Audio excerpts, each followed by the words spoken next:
Jalen Johnson's unleashed. I don't even know what, like, he's like a point. Like, we all knew he was the point for, I mean, dropping 4 assists, but the rebounding prowess that this kid has, 21 points also, 2 of 3 from 3, 8 of 13 from the field.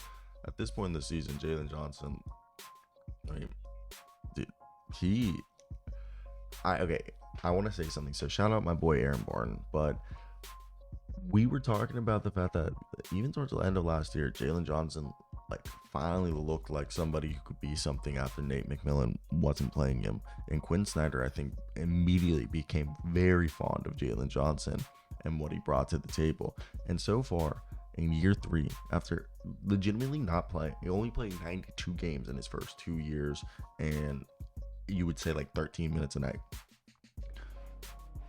This kid in 6 games, 30 minutes a night, 21 points is this most recent outing. But he's shooting 62% from the field, 40% from 3. He's averaging 14.5 points, 8 rebounds, 2.5 assists, 1 steal and a block. He's a guy who can guard every single position. Damn, he's from Wausau, Wisconsin. That's so funny. I was offered a really good gig in Wausau, the Dirty Saw. Like a gig. So I was offered a reporting job in Wausau, Wisconsin to be like, you know, a reporter. But then after the first year, I would not only be a reporter, but for the last 2 years of my contract, I would also be the weekend anchor. It was in Wausau, Wisconsin, which is really I gotta pause this video because like, look, I'm like being blinded by a rapture of light. All right, we're back here. So yeah, it's really cold there, but just story time right there. Either way, Jalen Johnson, oh, he's been a big part for this Atlanta Hawks team, which they're now 4-2. Shout out Quinn Snyder for coaching this squad up. First off, Trae Young still scoring 20 points in it, like, but with like the most insane inefficiency. But he's dropping the assist. Hopefully, he'll figure it out. While DeJounte Murray's on a mission, and Jalen Johnson's like the third fiddle, while Clint Capella and DeAndre Hunter have been playing supporting roles, as well as Onyeka Okongwu, Bogdan Bogdanovic, and Sadiq Bey.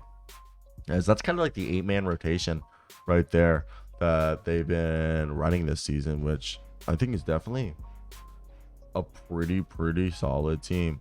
And if we just look at it, the Atlanta Hawks currently as a team, this is a huge part about their turnaround. They are the 3rd best offense in the league at 120 offensive rating. Yes, the defensive rating right now is 112.8, but that's really not bad. Yes, they're 20th. They're 20th in the league.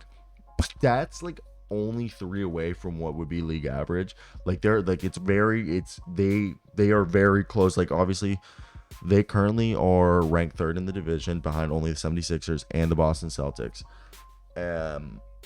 They're not even the number 1 3-point shooting team. What they are, they make the most free throws. The Atlanta Hawks. They are one of the most efficient field goal shooting teams, and they're one of the best offensive rebounding and just best top 10 rebounding team in the league. Top, the 7th best passing, assisting team. Defensively, they're great on the perimeter. They're getting steals, which you see they're top 10 steals team. Really, their worst stat, they're not really getting any blocks. Like their paint presence isn't the best. Like Clint Capella isn't really being a shot blocker. I think that we need a little bit more of Onyeka. And again, they're the 2nd highest scoring team in the league with 122 points a game. So Quinn Snyder's getting these boys to score. He's putting up shots. They're scoring. Dude, they're hitting 49% of their shots, which is absurd. It's the start of the season. But Jalen Johnson is a huge part of this, and it's really fun to watch. I want to hear your guys' thoughts.